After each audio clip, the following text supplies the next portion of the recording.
Isang pinagpalang araw po muli sa inyo lahat, mga minamahal na mga kaibigan at mga kapatid dito sa Facebook Live at sa YouTube. Kumusta pa kayong lahat? Purihin ang ating Panginoon na tayo mayroon muling pagkakataon na ganito na makapakinig ng kanyang mensahe ng pag-asa.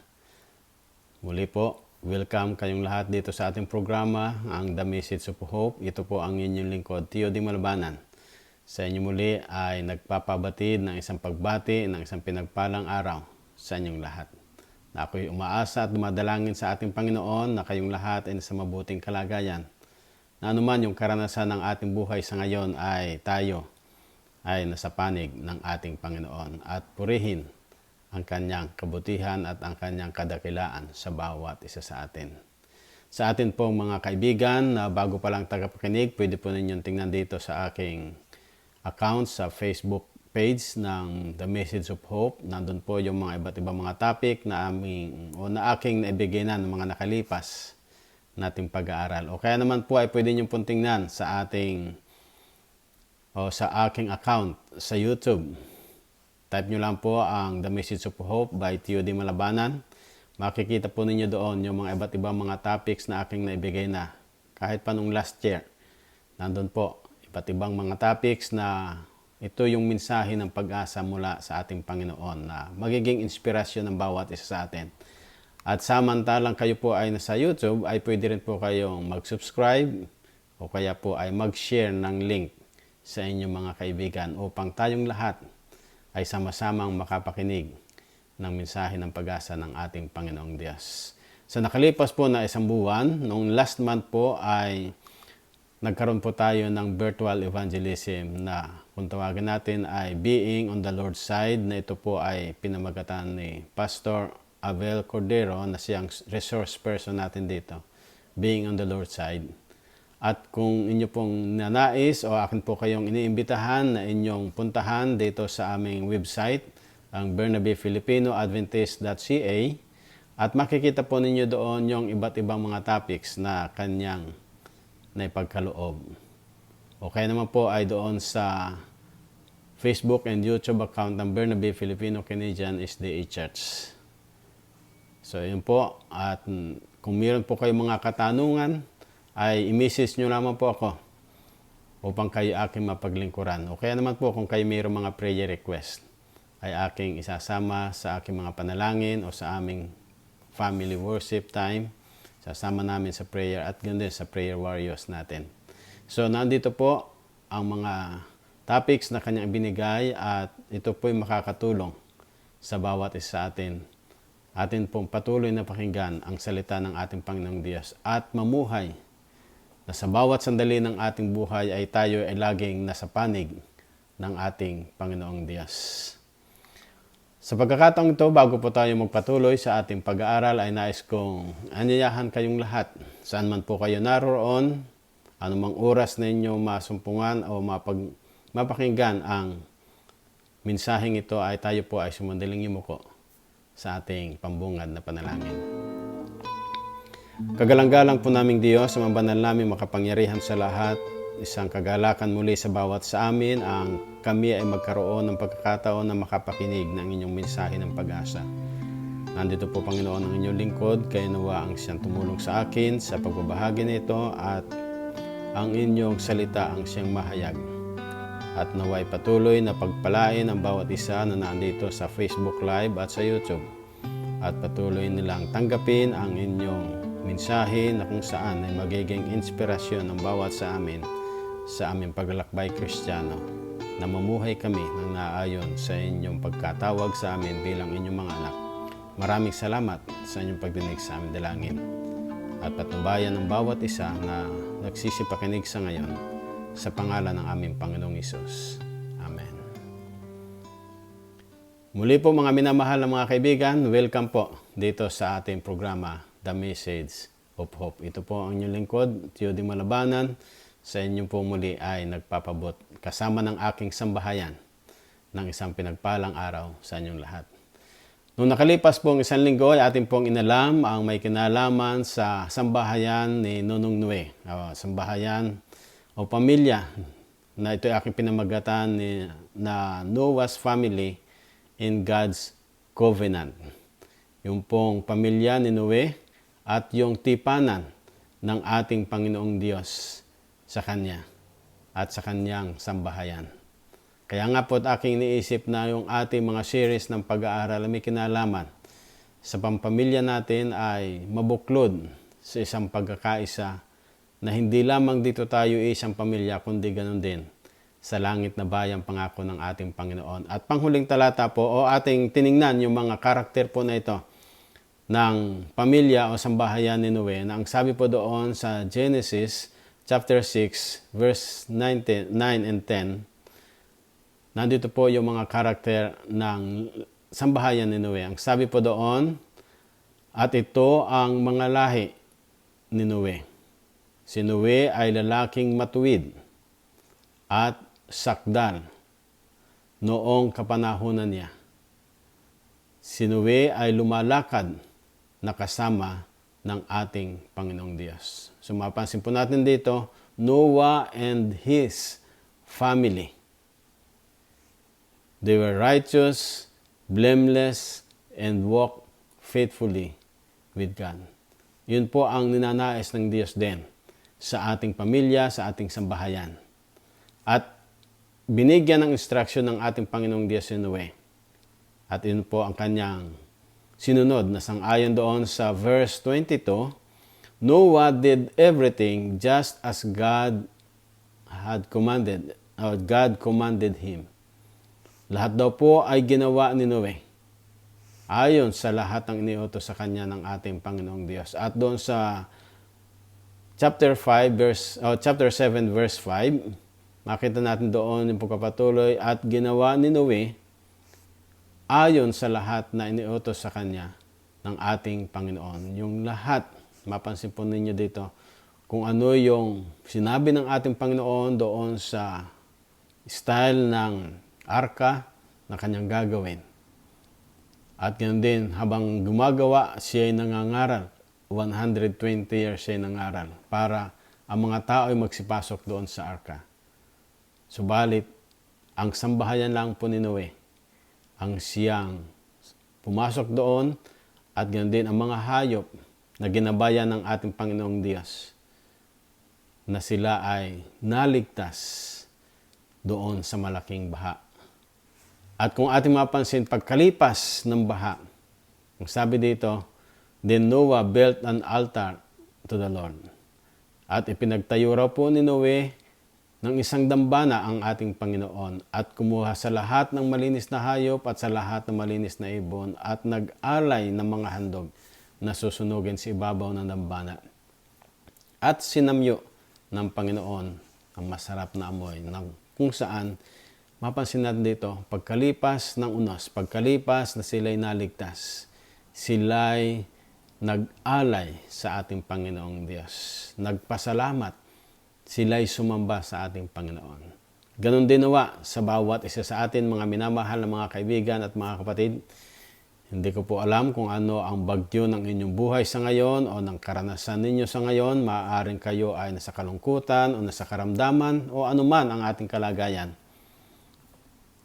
Pagkalipas ng mamuhay tayo sa buong maghapon, napakahalaga na ating sambahin at purihin ang ating Panginoon, lumapit tayo sa Kanya at magpasalamat, mag-alay. At ganoon din, yun po sa maghapon. How about for the week?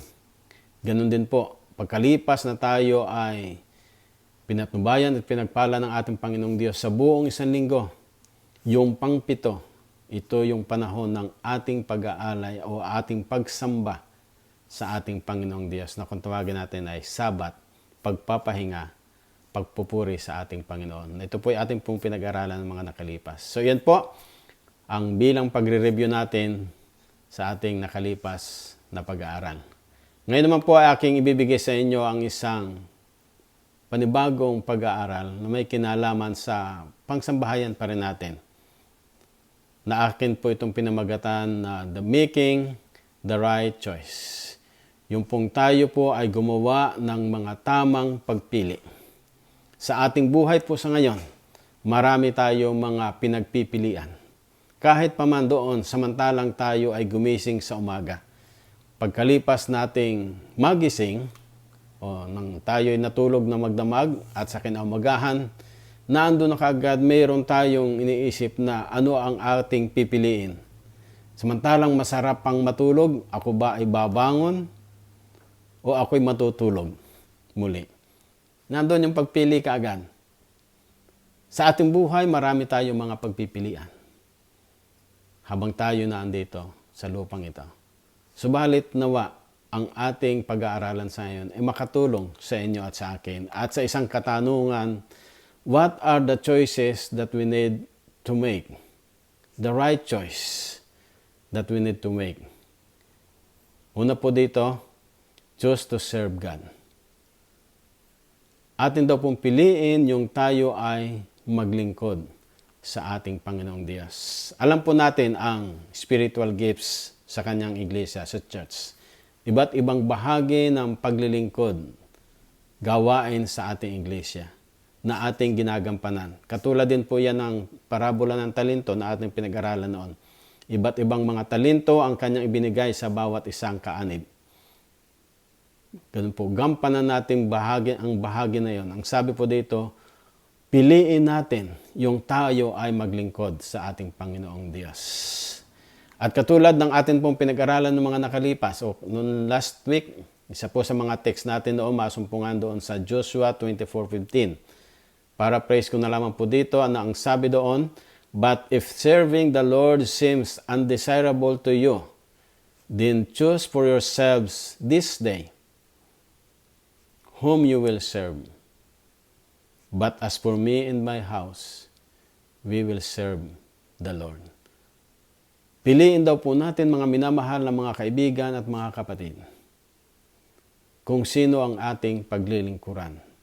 Nakatulad ng sinabi ni Joshua, siya at ang kanyang buong sambahayan ay maglilingkod sa ating Panginoong Diyos.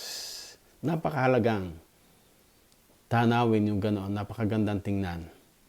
Yung tayo ay naglilingkod sa ating Panginoon. Sa inyo po na mga kaibigan namin na nakikinig, kung hindi pa po buo ang inyong pamilya sa pananampalatayang ito, ito po ang panahon para kayo ay patuloy na dumalangin sa ating Panginoong Diyos na sila'y mabuo, na kayo ay mabuo. At habang kayo'y dumadalangin, dapat meron po kayong aksyon. Turuan ninyo sila, tulungan ninyo sila, ituro sa kanila ang daan para kanila masumpungan ang katotohanan. At ito po ang isang paraan. I-share nyo lamang yung link na ito sa inyong mga kaibigan upang magbigay pang bukas isipan sa kanilang marinig nila ang mensahe ng ating Panginoong Diyos. Sapagkat napakahalaga po na idinidiin sa atin katulad ng ating Panginoong Diyos na binanggit niya doon sa Matthew 6:33. Tatapos hanapin muna ninyo ang kanyang kaharian at ang kanyang katwiran. At ang lahat ng mga bagay na ito ay pawang idaragdag sa inyo. Napakagandang tanawin po ito sa bawat isa sa atin. Na ating hanapin ang kanyang kaharian, ang kanyang katwiran. Hanapin natin kung paano tayo makapaglilingkod sa ating Panginoong Diyos. At anuman yung ating mga pangangailangan, hindi tayo mababalisa sapagkat alam natin na ito'y ipagkakaloob ng ating Panginoong Diyos. Ang susi po ay unahin muna natin siya sa lahat ng bagay sapagkat siya ang nakakaalam ng mabuti sa bawat isa sa atin at siya ang may-ari ng ating buhay. Kaya nga po, una, sa lahat ng bagay. Pagkagising natin sa umaga, katulad ko po ng aking ginagawa, ako ay nakaka-receive lagi ng email sa Revival and Reformation around 3 o'clock in the morning. And then pagkagising ko ng umaga, nandun binabasa ko ito at after ko mabasa ay isineshare ko doon sa mga chat groups ko. Mayroong mga chat groups ako sa Messenger, isineshare ko sa kanila tuwing umaga. At sa inyo po na hindi kabilang doon sa chat group namin, message niyo po ako Mag-request ka sa akin at akin kayong bibigyan din tuwing umaga. Umaga dito, maaaring dyan ay sa inyo ay gabi sa Pilipinas. Kaya po, ating unahin ang ating Panginoong Diyos sa lahat ng mga bagay na ating pagpili. Pangalawa po, dito na idinidiin sa atin na nais kong ibahagi, choose the counsel of godly man. Piliin daw po natin, mga minamahal na mga kaibigan, yung mga payo ng taong makadiyos o yung mga ginagamit ng ating Panginoon na tagapayo sa bawat isa atin na naayon sa kanyang kalooban. Sapagkat maliwanag po ang sabi dito ng talata sa aklat ng mga awit o Psalm chapter 1 verses 1 and 2. Mapalad ang tao na hindi lumalakad sa payo ng masama. Ni tumatayo man sa daan ng mga makasalanan, ni nauupo man sa upuan ng mga manglilibak, kundi ang kanyang kasayahan ay nasa kautusan ng Panginoon. At sa kautusan niya, nagbubulay-bulay siya araw at gabi. Napakagandang pagkakataon po ito sa bawat sa atin mga minamahal na mga kaibigan.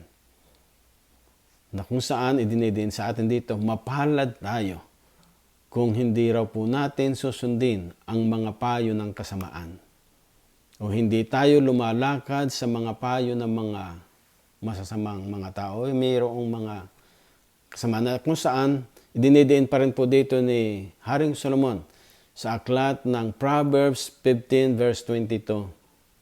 Kung saan walang payo ay nagugulo ang mga panukala, ngunit sa karamihan ng mga tagapayo ay nangatatag. Ang ibig sabihin po dito, mga minamahal na mga kaibigan, mga kapatid, ng mga payo ng mga makadiyos na mga tao, kung hindi sila natin susundin, anuman ang ating mga plano sa buhay, mga panukala, ito ay hindi magiging matagumpay. Maaring iniisip natin na sa ating pagpapasya, nagtagumpay tayo halimbawa sa business. Subalit, kung ito po ay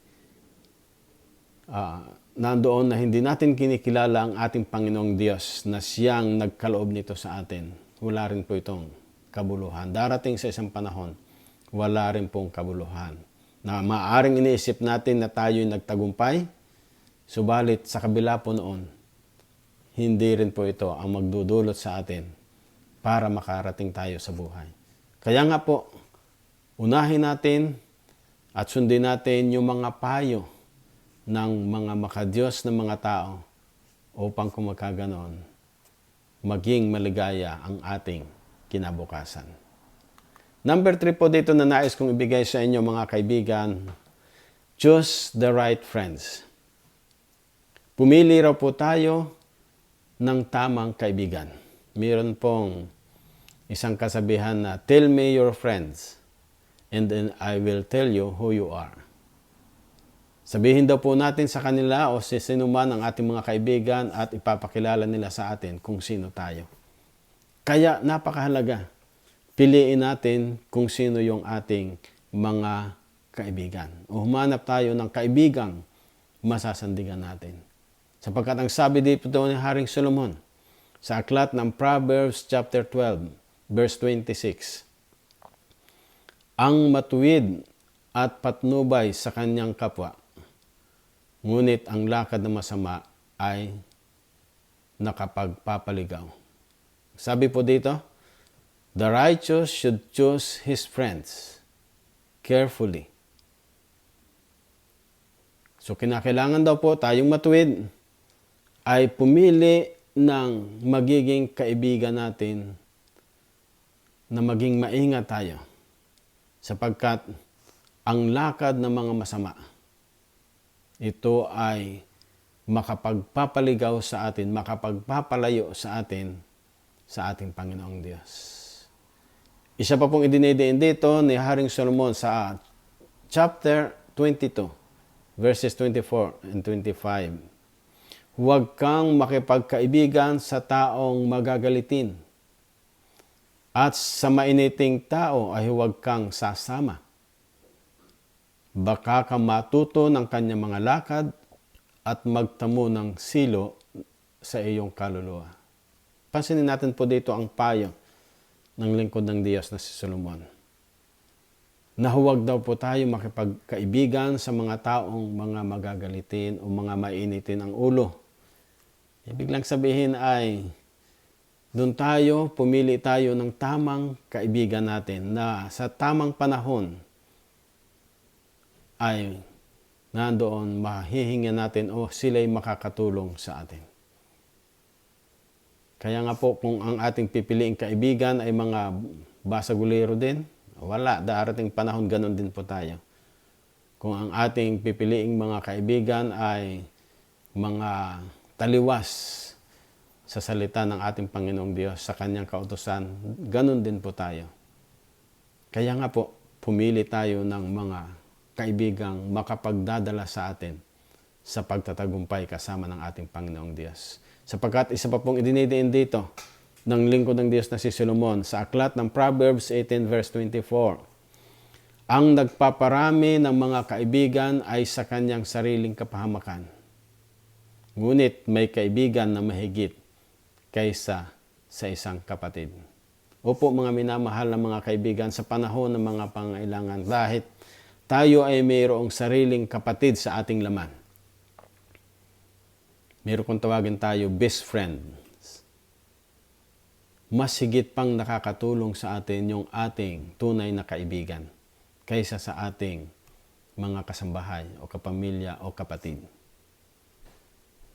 Kaya dinidiin dito sa atin mga minamahal na sa ating pagpili ng kaibigan ay piliin natin yung makakatulong sa atin. Higit sa lahat,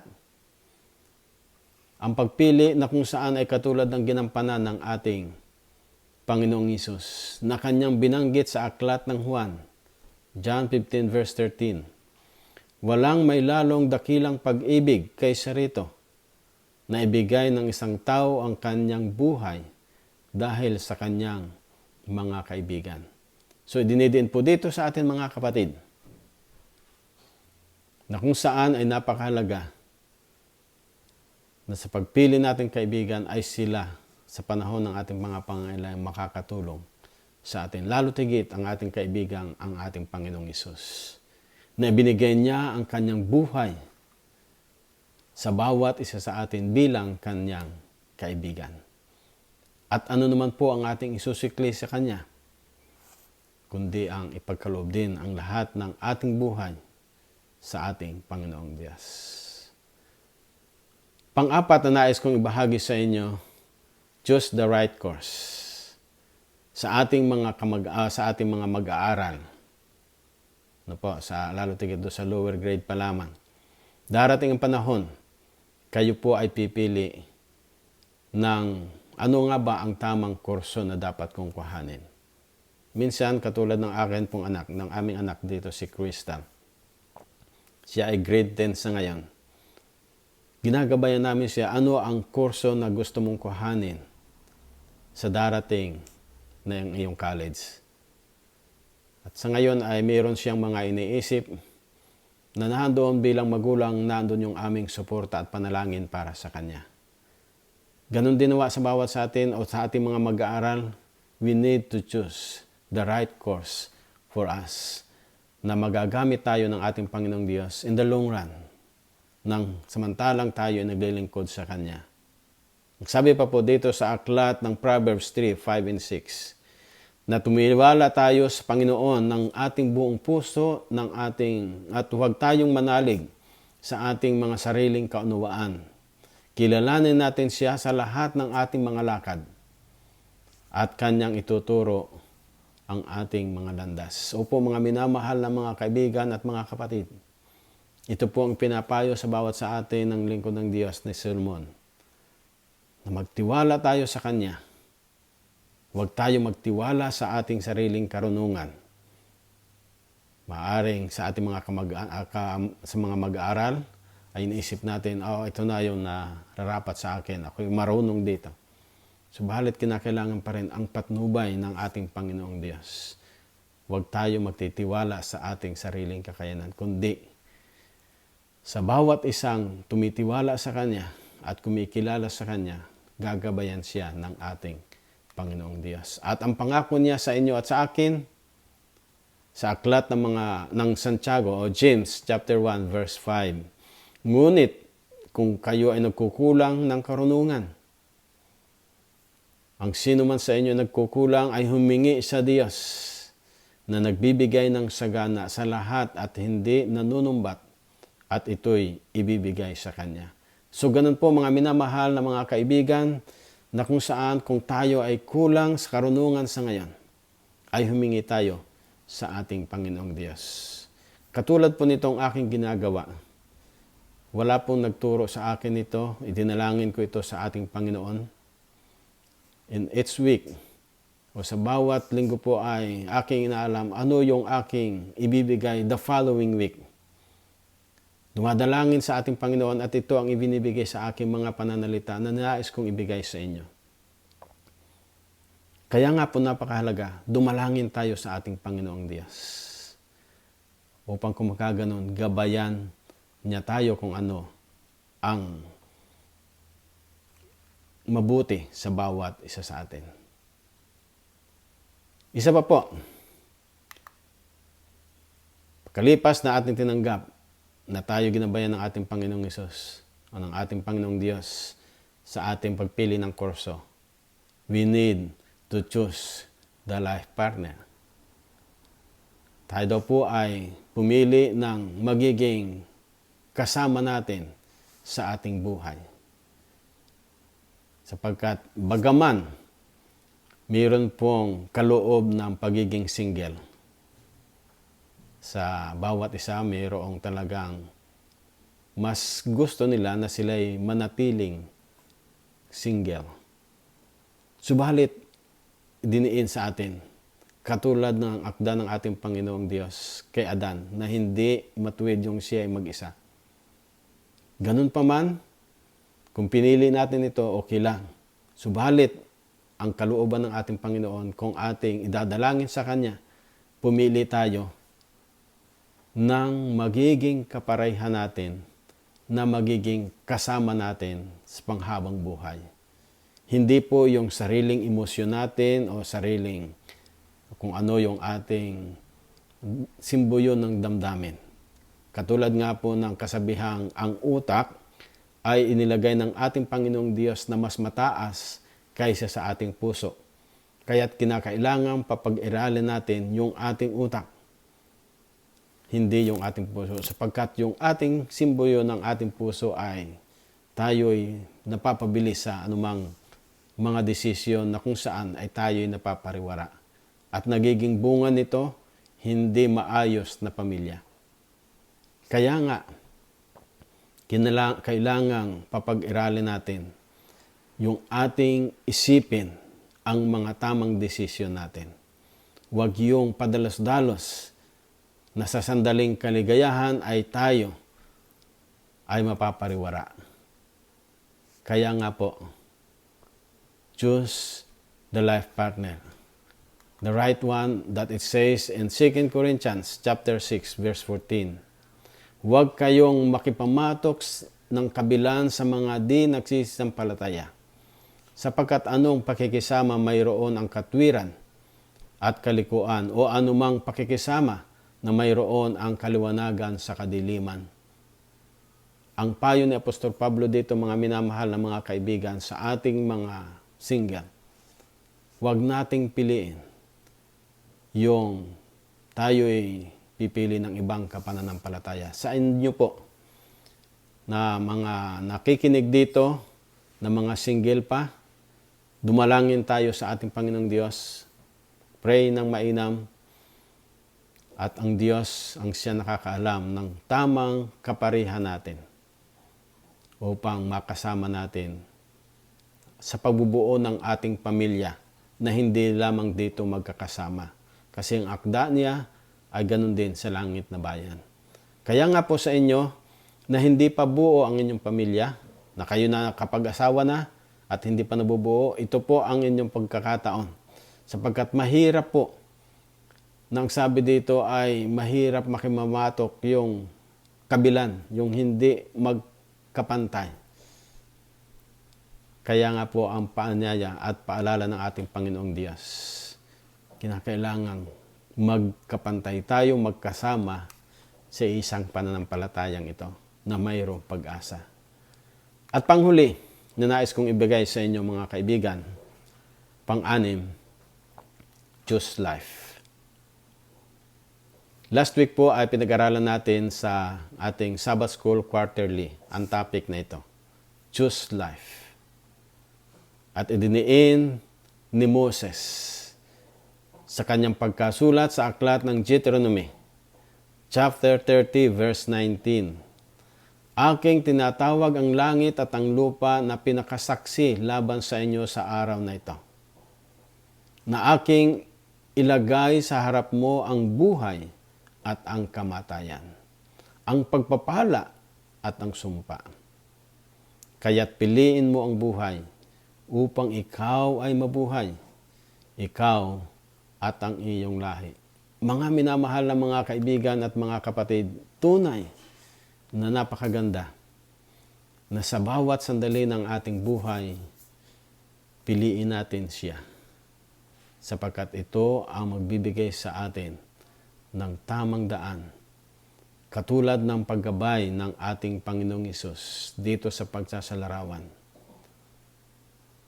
na kung saan ang ating Panginoong Hesus nagbigay sa atin ng 200.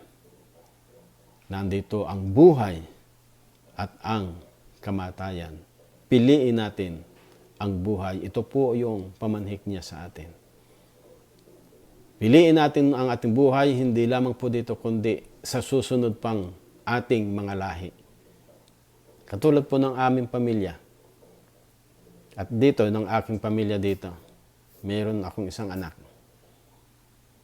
Katulad ng binanggit ni Joshua, as for me and my house, we will serve the Lord. Ganon din po, piliin natin ang buhay na kasama ng ating Panginoong Diyos, sapagkat ito ang magbibigay sa atin ng pagkakataong hindi lamang tayo dito mamuhay ng sama-sama at maligaya, masaya, kundi sa buhay na walang hanggan. Muli po aking isina-challenge kayo sa tulong ng ating Panginoon na kung hindi pa kayo nabubuo sa pananampalatayang ito, magdalanginan tayo sa isa't isa. Akin ko yung isasama sa dalangin, gampanan din po natin ang ating bahagi samantalang tayo ay dumadalangin. Sapagkat ganun din po, tayo nga'y dumadalangin, hindi naman natin isinusuko yung ating buhay sa Kanya. Kulang din po ang ating pagpapasya, ang ating pagtugon sa ating Panginoon. Kaya nga narito po ako, handa sa inyong maglingkod. Mag-message lang po kayo sa akin at kayo aking paglilingkuran. Ibibigay sa inyo mga tamang daan na ito, mga prinsipyo na makakatulong sa ating tamang pagpili. Bago po tayo magtapos sa ating pag-aaral sa ngayon, ay atin pong pakinggan ang mensahe ng awit na ito po ay naging theme song natin sa ating virtual evangelism last month, Jesus is the Joy of Living, na kung saan ay ito po'y inawit ng aking mga kamiyembro dito. Kaya po, mangyari nawa na ang mensahe ng awit ang siyang maging mensahe sa bawat sa atin, na ang ating Panginoong Hesus ang siyang katuparan, kasiyahan ng mamuhay tayong mayroong kaligayahan. Jesus is the joy of living. Let's listen to the song.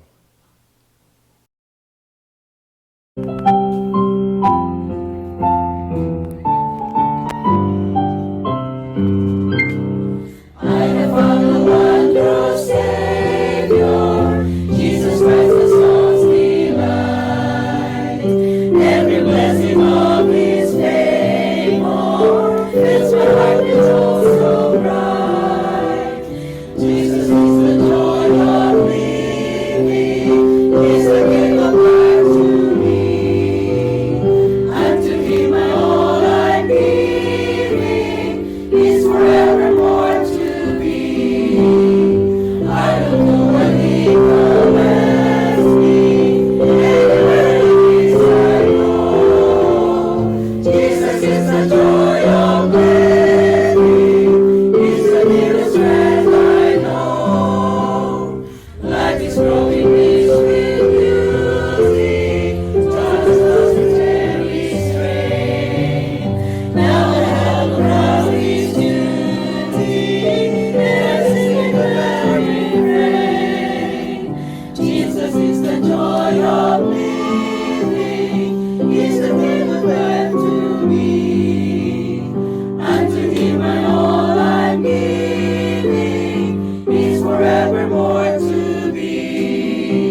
Maraming salamat sa inyo mga kapatid sa ating binigay na mensahe ng awit.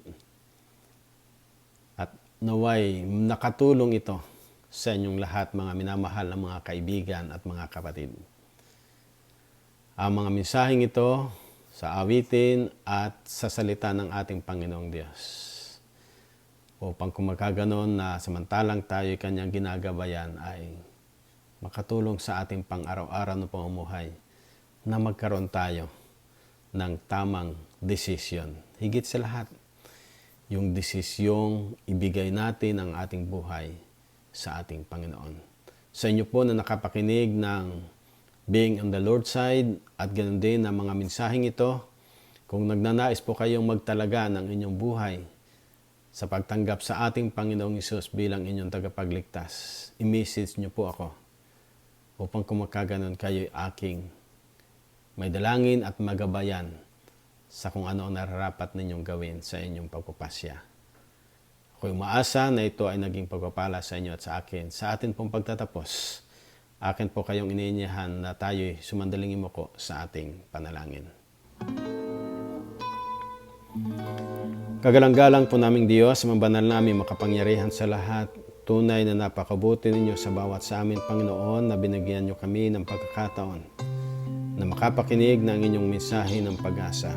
At narito, Panginoon, aming pinag-aralan ang mga mahalagang hakbang sa aming tamang pagpili.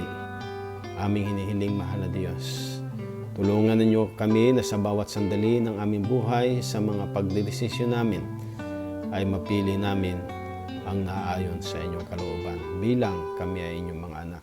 Aking dalangin, mahal na Diyos, ang aking mga kaibigan dito sa Facebook Live at sa YouTube na ang kanilang sambahayan ay hindi pa magkakasama sa pananampalatayang ito. Tulungan ninyo nawa sila, Panginoon, na sa tamang panahon ay maipagkaloob din nila o mabuo sila bilang isang pamilya na hindi lamang dito sa lupa magkakasama, kundi ganoon din sa langit na bayang inyong pangako. Alam namin, Panginoon, na ang kaaway ay gumagawa sa mga bawat pamilya na papaghiwalayin, papag-awayin o anuman ang pag-aalitan. Nawa, kayo ang siyang mamagitan upang magkaroon ng pagpapanumbalik ang relasyon ng bawat isa at sila'y magkaisa, magmahalan, magsuportahan at patuloy na magkaisa sa pananampalataya na mayroong pag-asa sa buhay na walang hanggan. Aking dalangin, mahal na Diyos, na bagaman hindi namin mabanggit isa-isa ang aming mga prayer request na nandito sa Garden of Prayer list namin, sa Prayer Warriors group namin, at sa iba't ibang mga kahilingan ng aking mga kaibigan at mga kapatid. Balit kami nagtitiwala na inyong ipagkakaloob ang lahat ng pinakamabuti sa inyong mga anak na mga nagsisiibig sa inyo at nagbibigay ng kanilang buhay para sa inyo.